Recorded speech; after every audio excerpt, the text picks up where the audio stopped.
Terima kasih sudah menyempatkan waktunya untuk menonton video ini. Jadi di video kali ini aku mau membahas tentang salah satu kisah yang baru saja terjadi di Indonesia, di mana ada seorang dokter peserta PPDS Unpad di Rumah Sakit Hasan Sadikin Bandung yang melakukan pemerkosaan kepada seorang perempuan yang sedang membesuk di rumah sakit tersebut. Naasnya sebelum diperkaos korban terlebih dahulu dibius. Penasaran dengan kisah selanjutnya? Langsung saja kita mulai ceritanya. Sebelum kita mulai ke kronologinya, saya akan membahas profil dari tersangka yaitu Priguna Anugrah Pratama. Priguna Anugrah Pratama yang berusia 31 tahun merupakan dokter residen terduga pelaku perkosaan terhadap keluarga pasien ICU di RS Hasan Sadikin. Ia terdaftar sebagai peserta didik baru program studi spesialis anestesi Universitas Padjadjaran Bandung pada 17 Februari 2025. Dia tercatat sebagai mahasiswa dengan status sebagai mahasiswa aktif tahun 2024-2025 genap. Pria kelahiran 14 Juli 1994 ini merupakan warga Pontianak. Dia tinggal di kawasan Benua Melayu Darat, Pontianak Selatan, Kota Pontianak, Kalimantan Barat. Berdasarkan informasi yang diperoleh dari Pangkalan Data Perguruan Tinggi, Priguna Anugrah Pratama tercatat sebagai mahasiswa program S1 Sarjana Kedokteran di Universitas Kristen Maranatha Bandung. Tanggal masuk sebagai mahasiswa pada 27 Agustus 2012 dengan status sebagai peserta didik baru dengan status terakhir sebagai mahasiswa S1 atau lulus pada 2015-2016 genap. Priguna kemudian menempuh jenjang studi profesi dokter atau koas di kampus yang sama dengan tanggal masuk pada 15 Agustus 2016 dan dinyatakan lulus di 2018-2019 ganjil.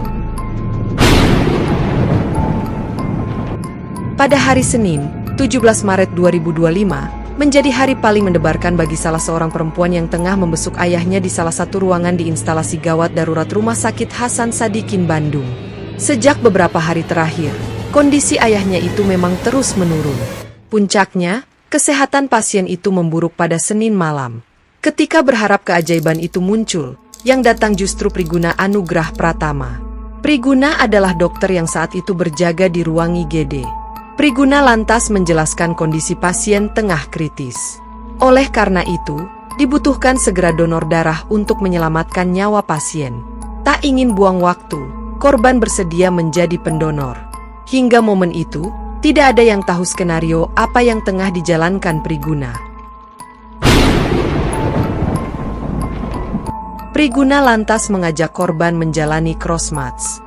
Proses ini dilakukan untuk menemukan kecocokan jenis golongan darah yang akan ditransfusikan kepada penerima.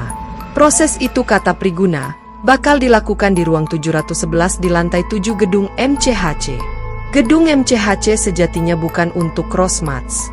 Ruangan itu berfungsi untuk pelayanan kesehatan ibu dan anak. Saat itu, sudah tanggal 18 Maret 2025, sekitar pukul 1 waktu Indonesia Barat. Sesampainya di ruangan itu, Priguna lalu meminta korban mengganti pakaian. Korban hanya boleh menggunakan pakaian operasi saja. Tanpa tahu proses crossmatch, lengan korban dipasang infus. Priguna lalu menyuntikkan cairan obat melalui selang infus. Belakangan, obat itu adalah midazolam. Perlu diketahui, obat midazolam adalah obat penenang yang biasa digunakan sebelum tindakan operasi. Obat ini dapat mengurangi rasa cemas, serta membuat pasien rileks dan mengantuk sebelum operasi. Dalam sekejap, korban hilang kesadaran. Tidak tanggung-tanggung, korban terlelap selama 3 jam. Saat itulah Priguna melakukan aksi bejatnya. Dia memperkaos korban. Ulah itu diduga kuat sudah ia rencanakan sebelumnya. Buktinya, pelaku menggunakan kondom yang telah disimpan di celananya saat memperkaos korban. Sekitar pukul 4 WIB, korban akhirnya sadar. Ia merasakan pusing di kepala. Tangan dan kemaluannya juga sakit. Namun, tanpa merasa bersalah, Priguna seakan tak tahu apa-apa. Priguna bahkan mengantarkan korban kembali ke tempat pasien dirawat. Kecurigaan mulai menjadi saat korban merasakan nyeri di kemaluan ketika buang air kecil. Cemas terjadi sesuatu, korban dan keluarganya lantas melakukan visum di Rumah Sakit Hasan Sadikin Bandung. Hasilnya, ditemukan bekas cairan sperma di kemaluannya. Pihak keluarga korban lantas segera melaporkan kejadian ini ke Polda Jawa Barat. 5 hari kemudian, tim Direktorat Reserse Kriminal Umum Polda Jabar lalu menangkap Priguna di salah satu apartemen di Kota Bandung. Setelah memeriksa dan mengumpulkan barang bukti, polisi menetapkan Priguna sebagai tersangka. Ketika dihadirkan di markas Polda Jabar di Bandung pada Rabu, 9 April 2025, sore, ia hanya membisu saat ditanya wartawan. Priguna ditetapkan sebagai tersangka dan dijerat dengan pasal 6C Undang-Undang Nomor 12 Tahun 2022 tentang tindak pidana kekerasan seksual. Ia terancam 12 tahun penjara, tegas Kepala Bidang Humas Polda Jawa Barat Komisaris Besar Hendra Rochmawan.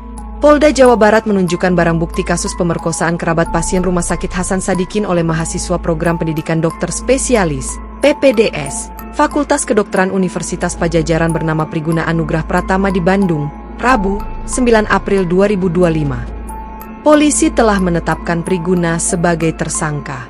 Direktur Reserse Kriminal Umum Polda Jawa Barat Komisaris Besar Surawan mengatakan, pelaku sudah berkeluarga. Diduga, ia mengalami kelainan seksual sehingga melakukan perbuatan tersebut. Kami akan berkoordinasi dengan tenaga psikolog untuk memeriksa kondisi kejiwaan pelaku. Ia sempat mau bunuh diri ketika hendak ditangkap, ungkap Surawan. Rektor Unpad Profesor Arif Syamsulaksan Kartasasmita menyatakan, pihaknya tidak menoleransi pelanggaran hukum yang diduga dilakukan mahasiswa PPDS anestesi berinisial PAP. Ia prihatin dengan terjadinya kasus ini. Arif menegaskan, Unpad segera melakukan tindak lanjut dalam bentuk pemutusan studi terhadap yang bersangkutan. Meskipun belum ada putusan pengadilan, yang bersangkutan sudah terindikasi dan terbukti melakukan tindak pidana.